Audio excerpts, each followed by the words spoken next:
이제 미국도 한국 기술을 사야 합니다.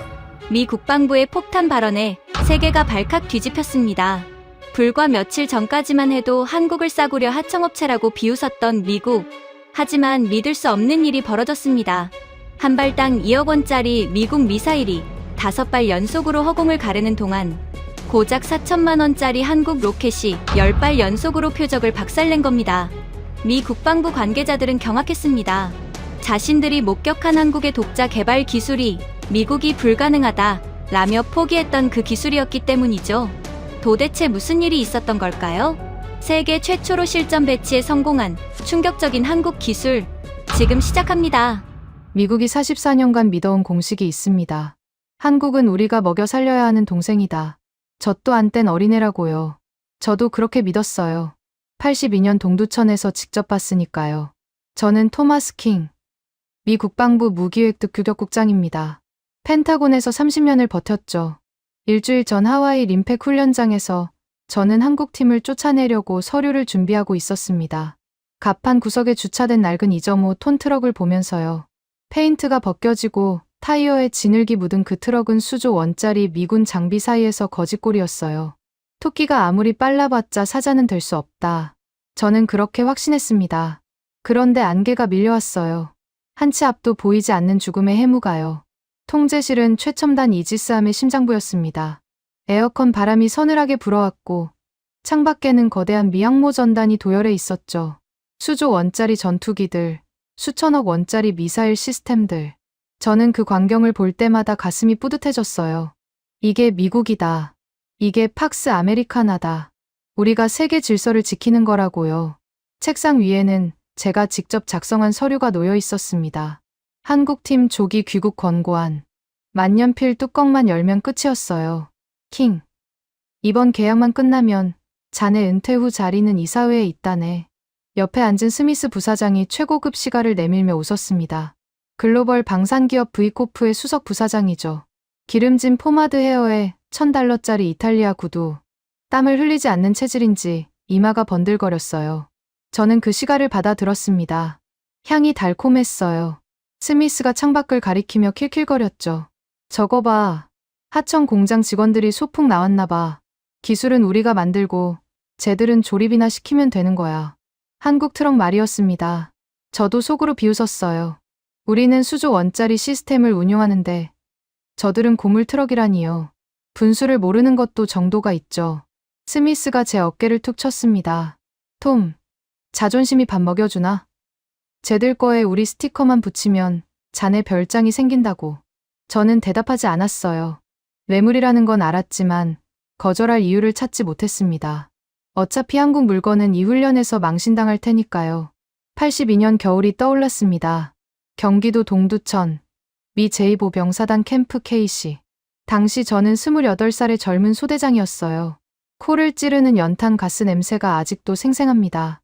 철조망 너머로 판자촌이 보였죠. 미군이 버린 시레이션을 주워가는 아이들. 우리가 퇴역시킨 장비를 받아서 닦고 조이고 기름치던 한국군. 눈이 펑펑 내리는 날에도 맨손으로 정비하던 그 군인들 얼굴이 떠올랐어요. 불쌍했습니다. 진심으로요. 지갑 속에는 그때 찍은 흑백 사진이 들어 있었습니다. 젊은 소대장 시절에 제가 한국 아이에게 초콜릿을 건네는 장면이죠. 44년이 지났지만 저는 그 사진을 한 번도 버리지 않았어요. 제 자부심이었거든요. 내가 저들을 도왔다. 내가 저들을 먹여 살렸다. 그러니까 저들은 내 말을 들어야 한다. 그게 저들을 위한 거라고요. 현장 시찰을 나가기로 했습니다. 쫓아내기 전에 얼굴이나 한번 보자는 생각이었어요. 형님이 동생에게 마지막으로 충고를 해주는 거라고요. 갑판으로 내려가니 기름 냄새가 코를 찔렀습니다. 한국팀의 천막은 습기와 소금기에 젖어 있었어요. 미군 시설에 번쩍거리는 조명과는 천지 차이였죠. 그 앞에 한 남자가 서 있었습니다. 김철수. 대한민국 국방과학연구소 수석연구원이라고 했어요. 50대 후반으로 보였죠. 유행 지난 헐렁한 감색 양복을 입었는데 셔츠 깃과 넥타이만은 칼같이 맞춰져 있었습니다. 얼굴은 학자 같았어요. 그런데 악수를 청하려 내민 손은 전혀 달랐습니다. 거친 굳은 살과 흉터로 뒤덮인 대장장이의 손이었죠. 저는 그 손을 쳐다보다가 외면했어요. 악수할 생각이 없었거든요. 트럭 타이어를 툭툭 찼습니다. 일부러요. 김 부장, 솔직히 말하겠네. 저는 가장 점잖은 목소리를 골랐어요. 토끼가 아무리 빨라봤자 사자는 될 수 없어. 반도체나 만드는 게 자네들을 돕는 길이야. 무기는 어른들한테 맡기라고. 모욕이었습니다. 저도 알고 있었어요. 하지만 사실이라고 생각했죠. 김 부장은 아무 대꾸도 하지 않았습니다. 그냥 저를 똑바로 쳐다보기만 했어요. 그 눈빛이 이상했습니다. 분노도 아니고 굴욕감도 아니었어요. 뭐라고 해야 할까요? 마치 제가 불쌍하다는 듯한 눈이었습니다. 기분이 나빴어요. 화를 내든 변명을 하든 해야 정상 아닙니까? 왜 아무 말도 안 하는 거죠? 저는 돌아서며 내뱉었습니다. 내일 비행기표 끊어둘 테니까 짐 싸. 김 부장은 여전히 침묵했어요. 주머니에서 낡은 수첩을 꺼내 뭔가를 적기만 했습니다. 그 고요함이 오히려 신경을 긁었어요. 통제실로 돌아오니 기상 장교가 달려왔습니다. 얼굴이 하얗게 질려 있었죠. 국장님, 심각한 문제가 생겼습니다. 기상관 측 사상 최악의 해무가 밀려오고 있어요. 시계가 완전히 제로입니다. 레이저 장비가 무력화될 수 있습니다. 해무라. 바다 안개 말이죠. 레이저 빛이 수분 입자에 흩어지면 유도 장치가 장님이 된다는 뜻이었어요. 스미스의 얼굴이 살짝 굳었습니다. 브이코프의 주력 상품인 레이저 유도 로켓이 발당 2억 원짜리거든요. 그게 실패하면 계약이 날아가는 거죠. 하지만 저는 콧방귀를 뀌었어요. 미국 기술이 날씨 따위에 지겠습니까? 훈련 강행이야. 왜 그랬을까요? 지금 생각하면 오만이었습니다. 82년부터 쌓아온 확신이 저를 눈멀게 만들었어요. 한국은 우리 없이 못 산다. 우리 기술은 무적이다. 의심할 생각조차 하지 못했습니다. 책상 앞에 앉았어요. 한국팀 퇴출 서류를 펼쳤습니다. 몽블랑 만년필 뚜껑을 열었죠. 서명란에 펜촉이 닿으려는 순간이었어요. 창밖이 거짓말처럼 하얗게 지워졌습니다. 순식간이었어요. 항모전단이 사라졌고 전투기들이 사라졌고 바다가 사라졌습니다. 안개가 훈련장 전체를 삼켜버렸어요. 한 치 앞도 보이지 않았죠. 저는 펜을 멈췄습니다. 이상하게 손끝이 차가워졌어요. 스미스가 벌떡 일어나 창문에 코를 박았습니다. 뭐야? 이게 뭐야? 기상 장교가 중얼거렸죠. 죽음의 해무입니다. 레이저고 광학 장비고 다 소용없어요. 열과 직감만 통하는 원시적 전장이 됐습니다. 나는 그들을 미워해서 쫓아내려는 게 아니었습니다. 가난한 동생이 분수에 맞지 않는 명품을 사려다가 망하는 꼴을 막아주고 싶은 형님의 자비였어요. 적어도 그렇게 믿었죠. 하지만 그 안개 속에서 저는 곧 알게 됩니다. 44년간 눈이 멀어있던 건 한국이 아니라 바로 저였다는 거요. 스미스가 마이크를 움켜쥐었습니다. 발사 준비. 세계 최고의 기술을 보여줄 시간이야. 목소리가 떨렸어요. 허세였죠. 저도 알았고 스미스 본인도 알았을 겁니다. 하지만 물러설 수 없었어요. 2억 원짜리 레이저 유도 로켓이 발사대에 장전되어 있었거든요. APKWS-2. 브이코프의 자랑이자 미국 방산업계의 자존심이었습니다. 위성이 표적을 찍어주고 레이더가 경로를 계산하고 레이저가 유도하는 3중 시스템이죠. 발당 2억 원. 각종 옵션까지 포함하면 그 이상이에요. 돈을 칠갑한 무기라고들 했습니다. 통제실 모니터가 유일한 눈이었어요. 창밖은 여전히 우유를 쏟아부은 것처럼 하였거든요. 화이트아웃. 기상 장교가 그렇게 불렀습니다. 시계 제로. 앞이 하나도 보이지 않는 상태라는 뜻이죠. 저는 팔짱을 끼고 모니터를 노려봤어요. 레이저가 안개를 뚫을 수 있을까? 솔직히 불안했습니다. 하지만 내색할 수 없었죠. 제가 훈련 강행을 지시했으니까요. 발사. 스미스의 명령이 떨어졌습니다. 굉음이 통제실을 흔들었어요. 모니터 속에서 로켓의 궤적이 그려졌습니다. 주황색 점이 표적을 향해 날아갔죠. 저는 숨을 참았어요. 제발, 제발 맞아라. 3초가 지났습니다. 5초가 지났어요. 주황색 점이 흔들리기 시작했습니다. 뭔가 이상했어요. 궤적이 곡선을 그리더니 표적에서 벗어나기 시작했거든요. 레이저 빛이 안개 물방울에 흩어지고 있었습니다. 로켓의 눈이 멀어버린 거죠. 표적 상실. 스피커에서 기계음이 터져 나왔습니다. 타깃 로스트. 그 소리가 비명처럼 들렸어요. 모니터 속 주황색 점이 허공을 헤매다가 바다로 떨어졌습니다. 물기둥이 솟구쳤죠. 2억 원이 수장됐어요. 스미스의 얼굴이 하얗게 질렸습니다. 저도 마찬가지였어요. 하지만 끝이 아니었습니다. 아직 네 발이 남아 있었거든요. 다시 발사해. 스미스가 악을 썼습니다. 두 번째 로켓이 날아갔어요. 똑같았습니다. 표적 상실, 물기둥, 2억 원. 세 번째도 마찬가지였죠. 네 번째, 다섯 번째, 연속으로 실패했습니다. 10억 원어치 로켓이 바다에 수장됐어요. 표적선은 유유히 안개 속을 빠져나가고 있었습니다. 우리가 쏜 건 물기둥뿐이었죠. 통제실이 얼어붙었어요. 아무도 말이 없었습니다. 스피커에서는 계속 같은 소리만 반복됐죠. 표적 상실, 표적 상실, 표적 상실. 저는 귀를 막고 싶었어요. 세계 최강 미군을 멈춰 세운 건 적의 최신 무기가 아니었습니다. 고작 바다 안개였어요. 수조 원의 첨단 장비가 자연 앞에서 고철 덩어리가 됐습니다. 이게 말이 됩니까? 스미스가 제 팔을 잡고 늘어졌어요. 얼굴이 시뻘개져 있었습니다. 킹, 이건 천재지변이야. 물벽을 어떻게 뚫어? 이건 우리 잘못이 아니라고. 땀이 뻘뻘 흘러내리고 있었죠. $1000짜리 양복이 축축하게 젖어 있었습니다. 저는 그 모습을 보면서 역겨움이 치밀었어요. 하지만 스미스 말이 맞았습니다. 이건 천재지변이에요. 우리 잘못이 아니죠. 그렇게 생각하기로 했습니다. 기록 삭제해. 저는 통제관에게 지시했어요. 이 훈련은 없었던 걸로 해. 기상 악화로 인한 훈련 중지.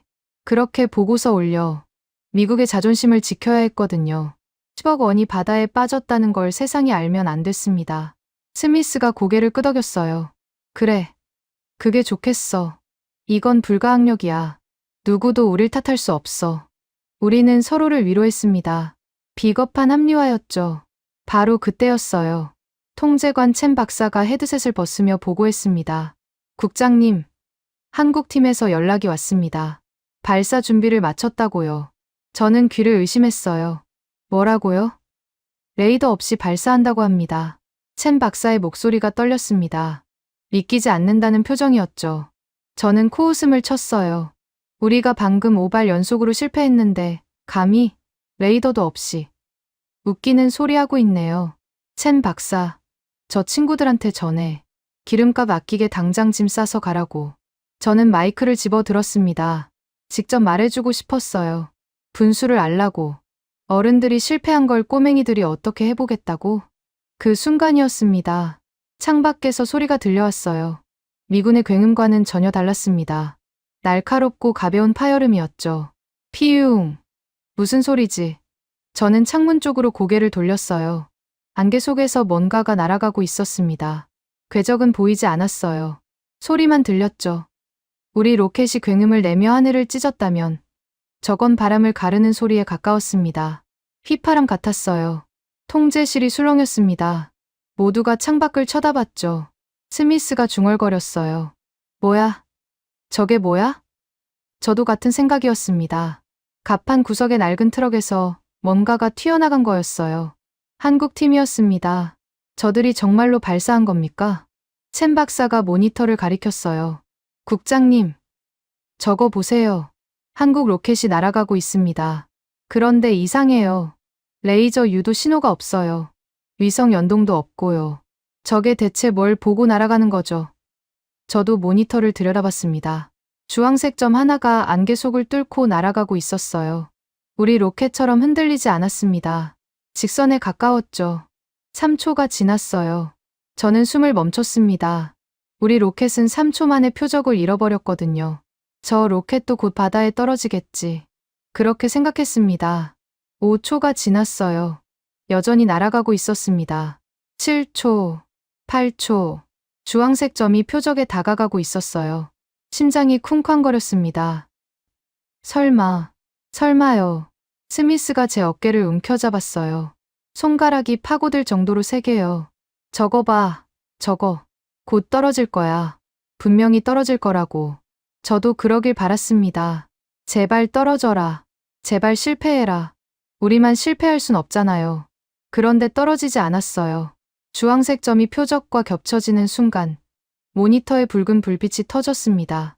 동시에 안개 너머에서 폭발음이 울려 퍼졌어요. 쿵. 둔탁하고 묵직한 소리였습니다. 화염이 안개를 붉게 물들였죠. 통제실 스피커에서 다른 소리가 터져 나왔어요.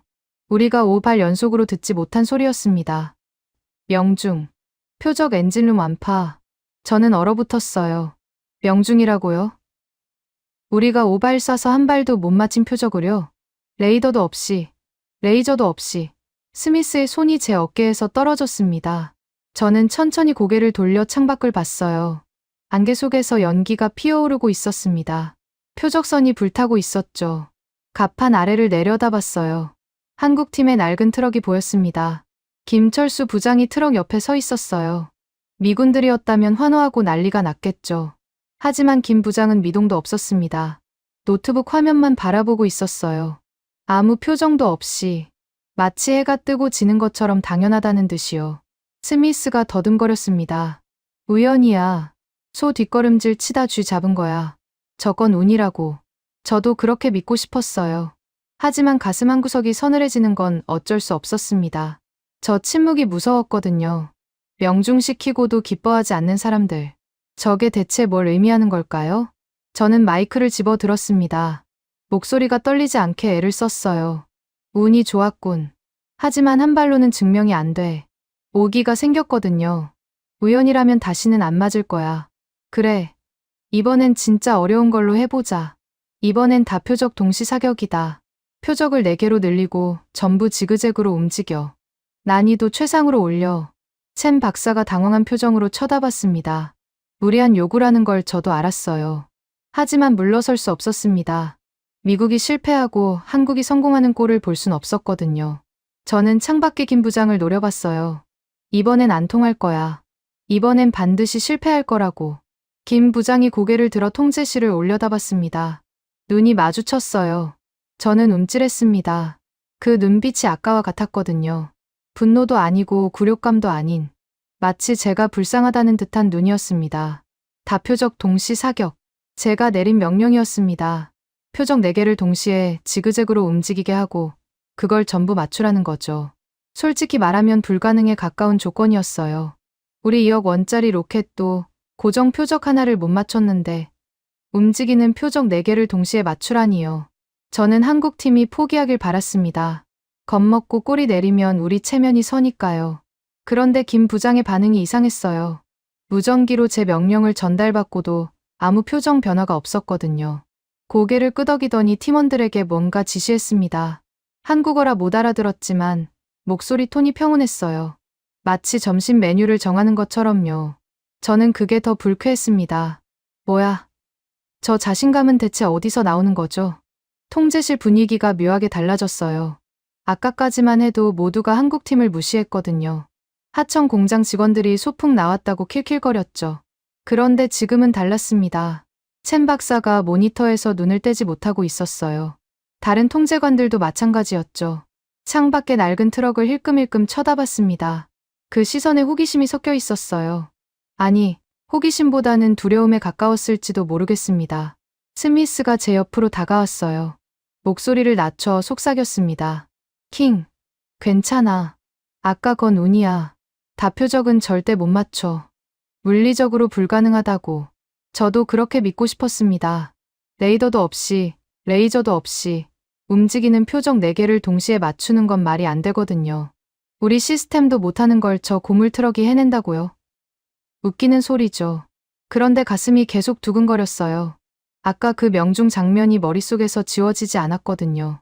레이저 유도 없이 안개를 뚫고 날아간 로켓, 표적 엔진룸을 정확히 관통한 폭발, 그리고 김 부장의 무표정한 얼굴. 그게 자꾸 떠올랐습니다. 저들이 뭘 쓰는 거지? 저도 모르게 중얼거렸어요. 첸 박사가 대답했습니다. 비궁이라고 합니다. 국장님. 2.75인치 유도 로켓이에요. IIR 방식입니다. IIR? 이미지 적외선 탐색기라는 뜻이었죠. 저는 고개를 갸웃거렸어요. 그게 뭔데? 첸 박사가 설명했습니다. 로켓 앞부분에 열감지 센서를 달아서 로켓이 스스로 적의 열을 추적하는 방식입니다. 엔진에서 나오는 열을 보고 쫓아가는 거죠. 스미스가 코웃음을 쳤어요. 그딴 원시적인 기술이 통할 리가 없어. 우리 레이저 시스템이 얼마짜리인데. 저도 고개를 끄덕였습니다. 그래. 열 추적이라니. 구시대적인 기술이잖아요. 우리는 위성과 레이더와 레이저를 쓰는데 저들은 고작 열을 본다고요? 하지만 첸 박사의 다음 말이 저를 멈추게 했습니다. 국장님, 문제는 안개입니다. 레이저는 수분 입자에 흩어지지만 열은 안개를 뚫습니다. 적외선은 물방울에 영향을 덜 받거든요. 저는 입을 다물었어요. 그 말이 무슨 뜻인지 알았거든요. 우리 로켓이 안개에 막힌 이유는 레이저가 흩어졌기 때문이었습니다. 그런데 한국 로켓은 레이저를 안 써요. 열을 추적하니까요. 열은 안개를 뚫는다. 그러니까 저들한테 안개는 문제가 안 된다는 거잖아요. 등골이 서늘해졌습니다. 설마 저들이 이걸 알고 있었던 걸까요?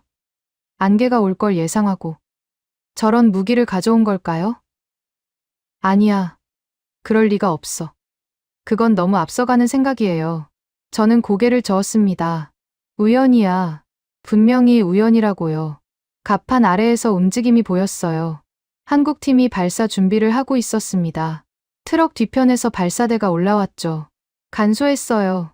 우리 시스템은 트레일러 세대 분량인데 저들은 트럭 한 대에 전부 실려 있었습니다.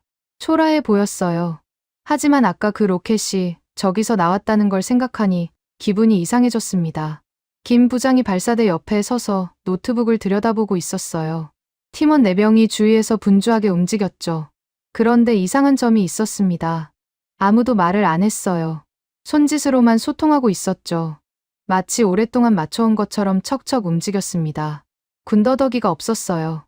우리 팀은 어땠죠? 스미스가 고함을 지르고 기술자들이 변명을 늘어놓고 통제관들이 책임을 떠넘기느라 정신이 없었습니다. 저도 마찬가지였어요. 소리 지르고 명령하고 화내고 그런데 저들은 조용했습니다. 침묵 속에서 일사불란하게 움직였어요. 그 대비가 저를 불편하게 만들었습니다. 무전기에서 김 부장의 목소리가 흘러나왔어요. 영어였습니다. 억양이 투박했지만 또렷했죠. 다표적 사격 준비 완료. 발사 허가 요청합니다. 저는 마이크를 집어들었어요. 잠깐 망설였습니다. 지금이라도 취소할까? 저들이 성공하면 어떡하지? 하지만 물러설 수 없었어요. 미국이 먼저 꼬리를 내릴 순 없잖아요. 발사 허가한다. 제 목소리가 떨렸습니다. 제기랄. 왜 떨리는 거야? 저는 헛기침을 했어요. 단, 조건이 있다. 표적은 전부 최대 속도로 지그재그 기동한다. 한 발이라도 빗나가면 훈련 종료야. 알겠나? 갑질이었습니다. 저도 알았어요. 하지만 멈출 수 없었죠. 김 부장의 대답이 돌아왔어요. 알겠습니다. 그게 전부였습니다. 항의도 없고 불만도 없었어요. 그냥 알겠다고만 했죠. 저는 그 담담함이 더 무서웠습니다. 자신 있다는 건가요? 아니면 체념한 건가요? 알 수가 없었어요. 표적선 4척이 움직이기 시작했습니다. 미친 듯이 지그재그로 도망쳤어요. 안개 속에서 모니터로만 볼 수 있었죠. 4개의 붉은 점이 화면 위를 종횡무진 누볐습니다. 저건 사람이 조준할 수 있는 수준이 아니었어요. 우리 최신 시스템도 저렇게 움직이는 표적은 놓치거든요. 스미스가 씩 웃었습니다. 끝났어. 저건 불가능해. 물리적으로 불가능하다고. 저도 고개를 끄덕였어요. 그래. 저건 안 돼. 아무리 열추적이라도 저렇게 빠르게 움직이는 건 못 잡아. 안심이 됐습니다. 이제 한국팀이 실패하고 우리 체면이 서고 모든 게 원래대로 돌아갈 거야. 갑판 아래에서 김 부장이 손을 들었어요.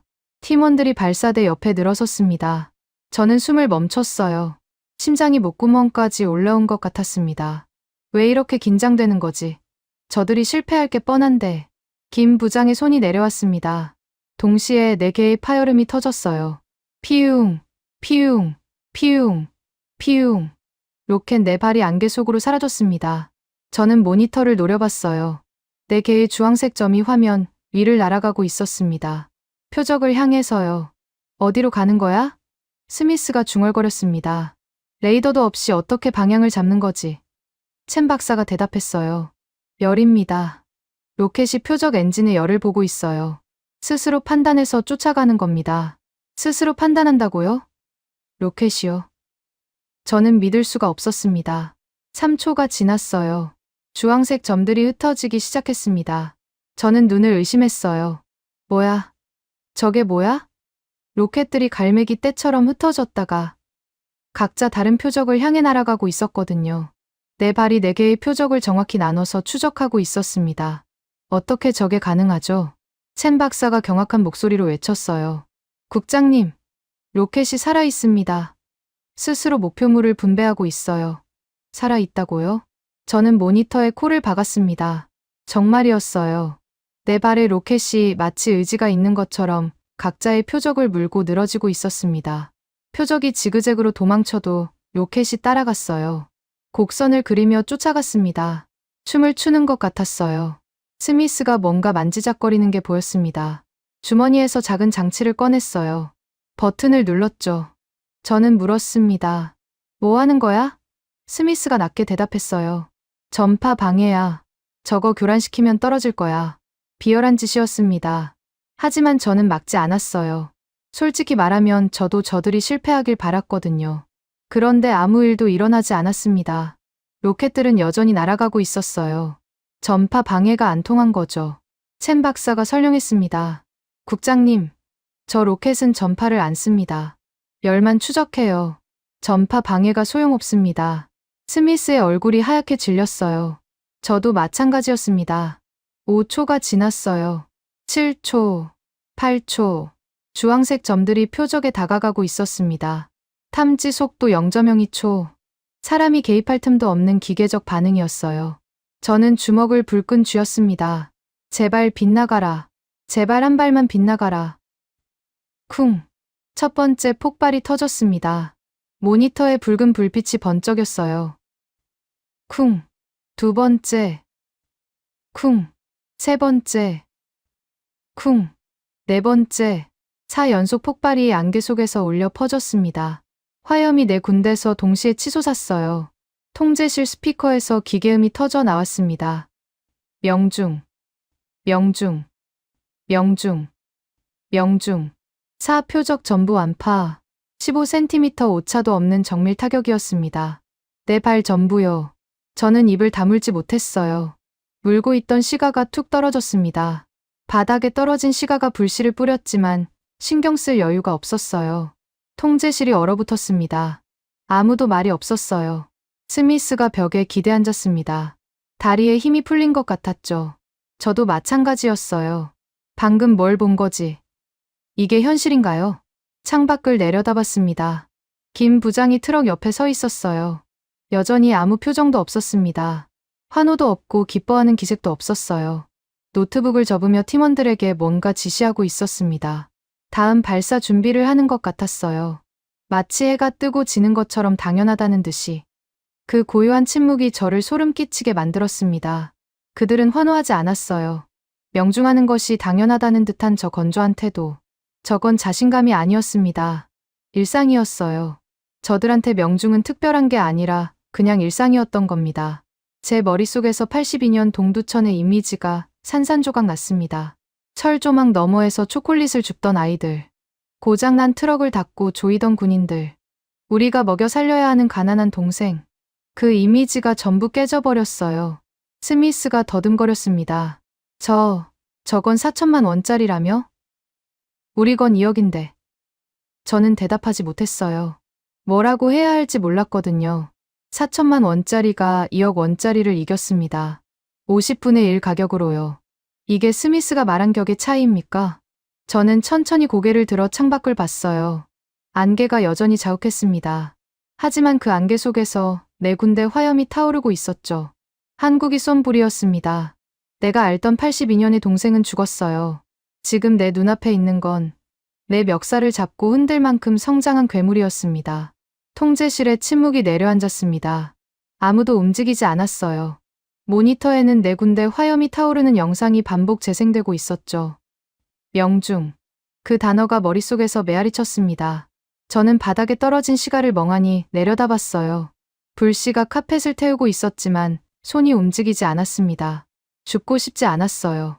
몸에 힘이 없었거든요. 첸 박사가 키보드를 두드리기 시작했어요. 화면에 숫자들이 쏟아졌습니다. 발사에서 명중까지의 모든 데이터였죠. 탐지 속도 0.02초, 표적 분배 시간 0.03초, 궤도 수정 반응 속도 0.01초, 첸 박사의 목소리가 떨리고 있었어요. 저는 그 숫자들이 무슨 뜻인지 알았습니다. 사람이 개입할 틈이 없다는 뜻이었어요. 눈 깜빡할 사이에 로켓이 스스로 판단하고, 스스로 표적을 나누고, 스스로 쫓아간 겁니다. 이건 불가능해. 스미스가 벽에 기대앉은 채 중얼거렸어요. 물리적으로 불가능하다고. 저런 반응 속도는 우리 시스템에도 없어. 저도 같은 생각이었습니다. 미국 최고의 방산업체가 수조 원을 투자해도 못 만든 걸 저 고물 트럭에서 해냈다고요? 말이 안 됐어요. 하지만 눈앞의 데이터는 거짓말을 하지 않았습니다. 첸 박사가 명중 정밀도 데이터를 불러왔어요. 화면에 표적선 4척의 피격 지점이 표시됐습니다. 저는 눈을 의심했어요. 내 발 전부 엔진룸 정중앙이었거든요. 오차가 15cm도 안 됐습니다. 15cm요. 손바닥 크기만큼의 오차로 움직이는 표적 4개를 동시에 맞춘 겁니다. 그것도 안개 속에서요. 국장님, 이건 마법이 아닙니다. 첸 박사가 고개를 들어 저를 쳐다봤어요. 그 눈빛이 이상했습니다. 두려움과 경외가 섞인 눈이었죠. 이건 미래입니다. 저들이 미래를 먼저 만들어버렸어요. 저는 대답하지 못했습니다. 목이 막혔거든요. 첸 박사는 MIT 출신의 데이터 신봉자예요. 숫자로 증명되지 않으면 믿지 않는 사람이죠. 그런 사람이 저렇게 말하고 있었습니다. 창밖을 내려다봤어요. 김철수 부장이 트럭 옆에 서서 노트북을 들여다보고 있었습니다. 팀원들이 발사대를 정리하고 있었죠. 여전히 조용했어요. 환호도 없고 웃음도 없었습니다. 마치 아침에 출근해서 일과를 처리하는 직장인 같았어요. 저들한테 이건 특별한 일이 아니었던 겁니다. 명중은 당연한 거고 성공은 일상인 거죠. 스미스가 비틀거리며 일어났어요. 제 앞으로 다가왔습니다. 얼굴이 하얗게 질려 있었죠. 킹, 이건 뭔가 잘못된 거야. 분명히 속임수가 있을 거야. 저 데이터 조작됐을 수도 있잖아. 저는 스미스를 쳐다봤어요. 기름진 포마드 헤어가 흐트러져 있었습니다. $1000짜리 양복이 땀에 젖어 축 처져 있었죠. 1시간 전만 해도 거만하게 시가를 내밀던 남자가 지금은 벌벌 떨고 있었어요. 스미스, 자네 로켓은 발당 얼마지? 스미스가 움찔했어요. 2억이야. 옵션 포함하면 더 나가고. 저는 고개를 끄덕였습니다. 그리고 저건? 창밖의 트럭을 가리켰어요. 스미스가 침을 꿀꺽 삼켰습니다. 4천만 원이라고 들었어. 허탈한 웃음이 나왔습니다. 50배야, 스미스. 우리가 50배 비싼 무기로 5발 연속 실패했는데 저들은 50분의 1 가격으로 내 발 전부 명중시켰어. 목소리가 떨렸어요. 이게 자네가 말한 격의 차이인가? 이게 자네가 말한 하청 공장 수준인가? 스미스가 뒷걸음질 쳤어요. 킹, 진정해. 이건 그냥 운이야. 날씨가 우리한테 불리했던 거라고. 저는 고개를 저었습니다. 탐지 속도 0.02초. 명중 오차 15cm. 저게 운으로 되는 겁니까? 날씨 탓으로 설명되는 겁니까? 첸 박사, 저 무기 이름이 뭐라고 했지? 첸 박사가 대답했습니다. 비궁입니다, 국장님. 한국어로 날카로운 칼이라는 뜻이에요. 비궁, 날카로운 칼이라. 저는 쓴웃음을 지었습니다. 우리는 돈칠갑한 둔기를 휘두르고 있었는데 저들은 싸고 날카로운 칼을 갈고 있었던 거죠. 파이어 앤드 포겟 방식입니다. 첸 박사가 덧붙였어요. 쏘고 나면 잊어버려도 된다는 뜻이죠. 발사 후 조종사나 사수가 개입할 필요가 없어요. 로켓이 알아서 표적을 찾아가니까요. 저는 그게 무슨 의미인지 알았습니다. 우리 로켓은 발사 후에도 레이저로 유도해줘야 해요. 사수가 계속 표적을 조준하고 있어야 하죠. 그동안 사수는 적에게 노출된 상태로 있어야 합니다. 하지만 비궁은 쏘고 바로 숨을 수 있어요. 같은 전투를 해도 살아남을 확률이 다르다는 뜻이죠. 창밖을 다시 봤습니다. 안개가 조금씩 걷히고 있었어요. 내 군대서 연기가 피어오르고 있었죠. 표적선의 잔해였습니다. 저 화염이 실전이었다면 어땠을까요? 저게 함선이었다면요. 우리는 오발을 쏘고 전부 빗나갔을 겁니다. 그리고 적에게 노출된 채로 재장전을 해야 했겠죠. 얼마나 많은 미군이 죽었을까요? 저들이 우리를 이긴 게 아니야. 저는 중얼거렸어요. 저들은 처음부터 다른 싸움을 하고 있었던 거야. 우리는 돈으로 기술을 사려고 했습니다. 비싸면 좋은 거라고 믿었어요. 하지만 저들은 달랐습니다. 적은 돈으로 최대의 효과를 내는 방법을 찾았어요. 가난한 나라가 살아남는 방법이었죠. 우리가 온실 속의 F1 레이싱카를 만들 때 저들은 진흙탕을 구르는 야생 멧돼지를 길러낸 겁니다. 82년 동두천이 떠올랐어요. 철 조망 너머에서 미제 초콜릿을 줍던 아이들. 고장난 트럭을 닦고 조이던 군인들. 그때 저는 생각했습니다. 불쌍하다고요. 저들은 우리 없이 못 산다고요. 하지만 틀렸어요. 완전히 틀렸습니다. 저들은 불쌍한 게 아니었어요. 이를 악물고 있었던 겁니다. 초콜릿을 주워 먹으면서도 속으로는 다짐하고 있었겠죠. 언젠가 우리 손으로 만든다고요. 44년 동안 저는 그걸 몰랐습니다. 저들의 이를 악문 표정을 가난으로만 읽었어요. 스미스가 목소리를 낮춰 속삭였어요. 킹, 이거 어떻게 할 거야? 저 데이터가 펜타곤에 올라가면 우리 끝이야. 계약 날아가고 주가 폭락하고. 저는 스미스를 쳐다봤습니다. 이 인간은 아직도 돈 걱정을 하고 있었어요. 방금 무슨 일이 일어났는지 모르는 거죠. 스미스, 지금 중요한 게 그거야?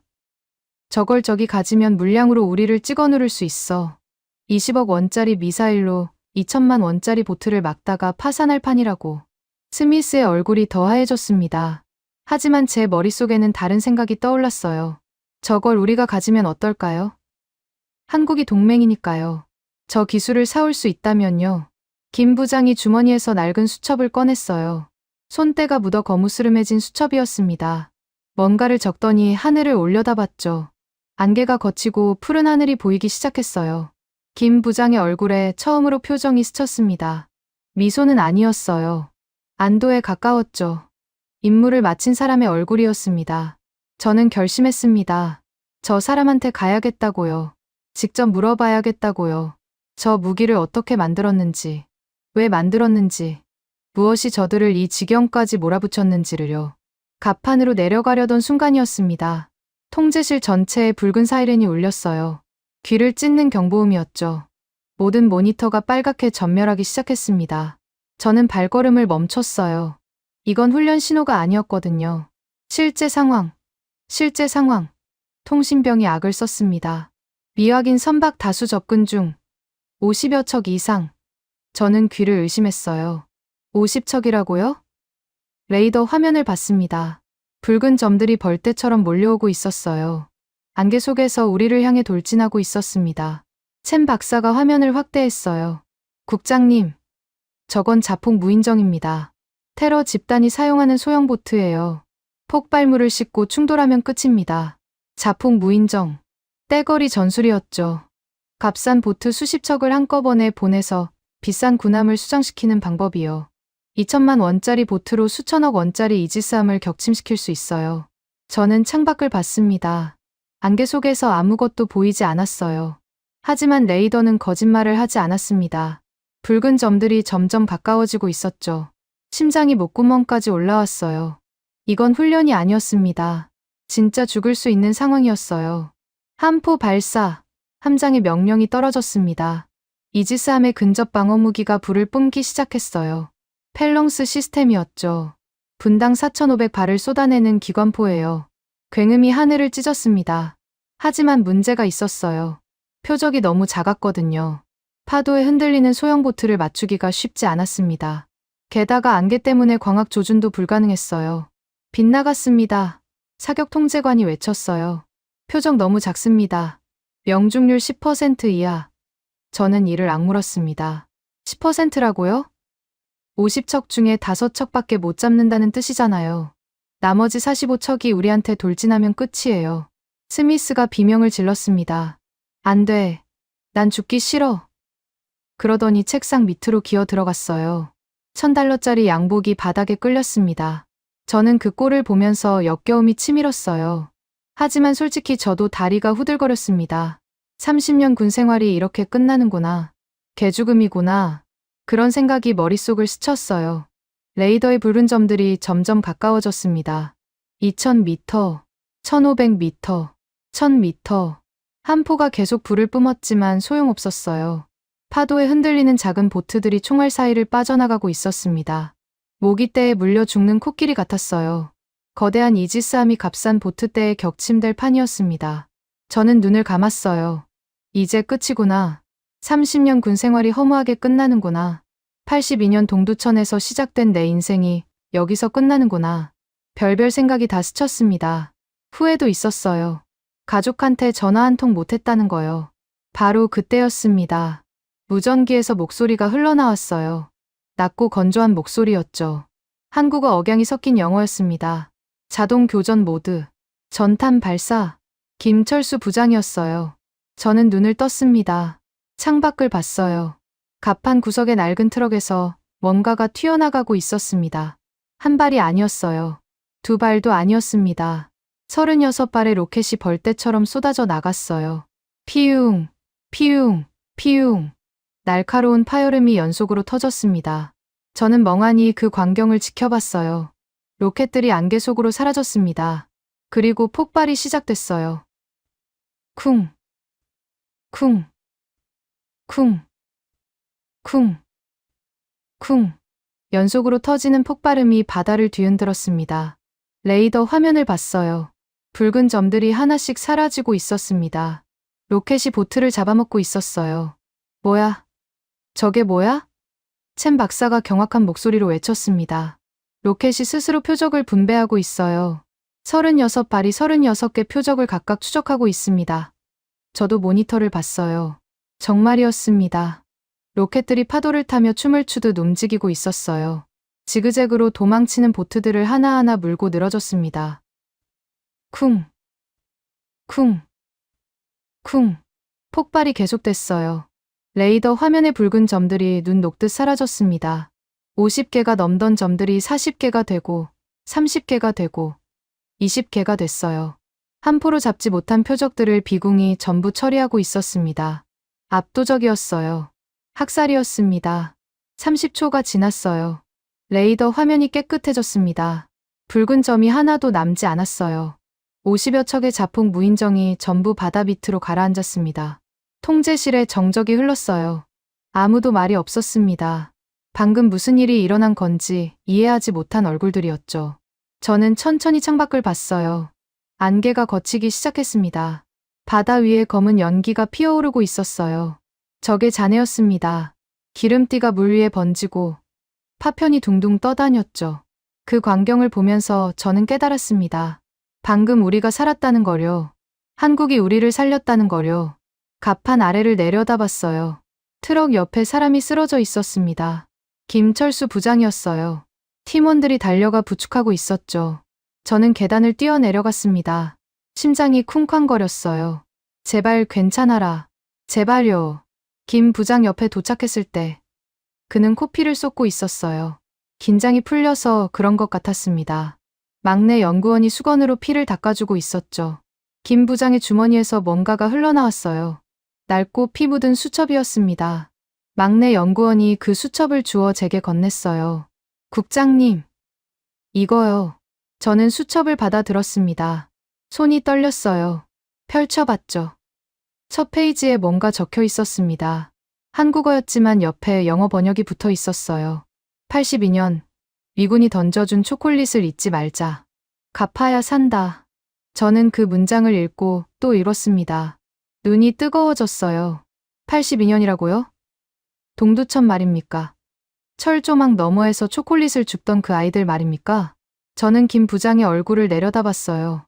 50대 후반의 주름진 얼굴, 굳은 살 박인 손. 그 손이 36발의 로켓을 쏴서 우리를 살렸습니다. 우리는 그들을 돈벌이 상대로 대했어요. 하청 공장이라고 불렀죠. 조립이나 시키면 된다고 비웃었습니다. 그런데 그들은 우리를 뭐라고 생각했을까요? 목숨 걸고 지켜야 할 혈맹이라고 생각했던 거예요. 갚아야 할 은혜라고 생각했던 겁니다. 김 부장이 눈을 떴어요. 저와 눈이 마주쳤습니다. 그 눈빛이 처음과 달랐어요. 아까까지만 해도 제가 불쌍하다는 듯한 눈이었는데 지금은 달랐습니다. 동료를 바라보는 눈이었어요. 전우를 바라보는 눈이었죠. 저는 수첩을 꼭 쥐었습니다. 손에서 피가 묻었어요. 김 부장의 코피였죠. 하지만 닦지 않았습니다. 이건 증거니까요. 내가 얼마나 오만했는지, 그리고 저들이 얼마나 진심이었는지를 증명하는 증거요. 갑판 위는 아수라장이었습니다. 연기 냄새가 코를 찔렀고 바다 위에는 적의 잔해가 둥둥 떠다녔어요. 구조팀이 분주하게 움직이고 있었죠. 부상자를 옮기고 장비를 점검하고. 하지만 저는 그 어수선함 속에서 한 가지만 생각하고 있었습니다. 손에 쥔 낡은 수첩이요. 82년 미군이 던져준 초콜릿을 잊지 말자. 갚아야 산다. 그 문장이 머릿속에서 떠나지 않았어요. 44년 전 동두천에서 제가 던져준 초콜릿. 철조망 너머에서 주워가던 아이들. 그 아이들 중 한 명이 지금 내 앞에 쓰러져 있었습니다. 코피를 흘리면서도 우리를 살려낸 사람이요. 저는 그 사실이 부끄러웠어요. 너무 부끄러워서 얼굴을 들 수가 없었습니다. 킹! 뒤에서 목소리가 들렸어요. 스미스였습니다. 책상 밑에 숨어있던 그 비겁한 인간이 어느새 기어 나왔더군요. 양복에 먼지가 잔뜩 묻어 있었어요. 포마드 바른 머리카락이 이마에 축 늘어져 있었죠. 하지만 표정은 달랐습니다. 눈이 반짝거리고 있었어요. 탐욕의 빛이었죠. 스미스가 제 옆으로 다가왔어요. 어깨동무를 하더군요. 땀 냄새가 났습니다. 킹, 봤지? 저거 대단하더라. 목소리를 낮췄어요. 생각해봐. 저 기술을 우리가 가져오는 거야. 우리 시스템이랑 섞어서 미국산으로 포장해 팔면 대박이라고. 저는 스미스를 쳐다봤습니다. 이 인간이 지금 무슨 소리를 하는 겁니까? 간단해. 스미스가 씩 웃었어요. 한국 애들한테 라이선스비 좀 던져주고 핵심 기술만 빼오는 거야. 그 다음에 메이드 인 USA 딱지 붙여서 파는 거지. 누가 알겠어? 자네 은퇴 후 별장은 내가 책임질게. 별장이라. 저는 손에 쥔 수첩을 내려다봤어요. 피 묻은 표지가 보였습니다. 갚아야 산다. 그 문장이 눈에 밟혔죠. 스미스. 저는 천천히 입을 열었어요. 자네 방금 뭐라고 했지? 스미스가 고개를 갸웃거렸습니다. 응. 별장 얘기. 플로리다에 좋은 물건이 나왔거든. 바닷가 전망에 수영장까지 있어. 저는 고개를 저었어요. 그거 말고 한국 기술을 빼온다고 했나? 스미스가 어깨를 으쓱했습니다. 그게 뭐 어때서? 원래 이 바닥이 그런 거야. 기술은 돈 주고 사는 거고 포장은 우리가 하는 거지. 자존심이 밥 먹여주나? 자존심이 밥 먹여주나? 그 말이 귀에 박혔어요. 아까도 똑같은 말을 했죠. 하청 공장이라고 비웃을 때요. 저는 갑판 바닥에 누워있는 김 부장을 봤습니다. 막내 연구원이 수건으로 코피를 닦아주고 있었어요. 김 부장의 손이 보였습니다. 굳은 살과 흉터로 뒤덮인 대장장이의 손이요. 그 손이 36발의 로켓을 쏴서 우리를 살렸어요. 스미스 같은 기생충까지 포함해서요. 스미스. 저는 돌아섰습니다.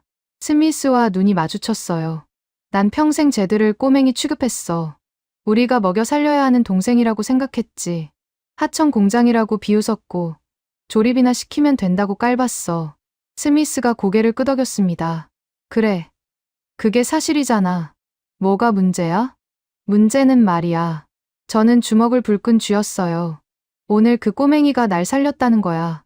자네도 살렸고 우리 이지삼 전체를 살렸어. 44년 전에 내가 던져준 초콜릿 하나 때문에. 스미스의 표정이 묘해졌습니다. 뭔 소리냐는 얼굴이었죠. 저는 수첩을 들어 보였어요. 이거 봐. 82년에 쓴 거야. 미군이 던져준 초콜릿을 잊지 말자. 갚아야 산다. 김 부장이 44년 동안 품고 다닌 다짐이야. 스미스가 코웃음을 쳤습니다. 그래서. 감동적이네. 근데 그게 사업이랑 무슨 상관이야? 저는 더 이상 참을 수 없었어요. 팔을 휘둘렀습니다. 주먹이 스미스의 턱에 정확히 꽂혔죠. 뼈가 부서지는 소리가 났어요. 스미스가 비명을 지르며 나자빠졌습니다. 코와 입에서 피가 터져 나왔어요. 저는 쓰러진 스미스를 내려다봤습니다. 내 은퇴 자금은 내가 번다. 이 기생충아. 목소리가 떨렸어요. 분노 때문이 아니었습니다. 후련함 때문이었죠. 30년 동안 참아왔던 말이었거든요.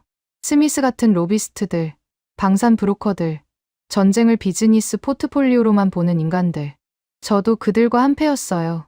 하지만 오늘 끝내기로 했습니다. 주위 사람들이 웅성거렸어요. 미군 장교들이 저를 쳐다봤습니다. 신경 쓰지 않았어요. 저는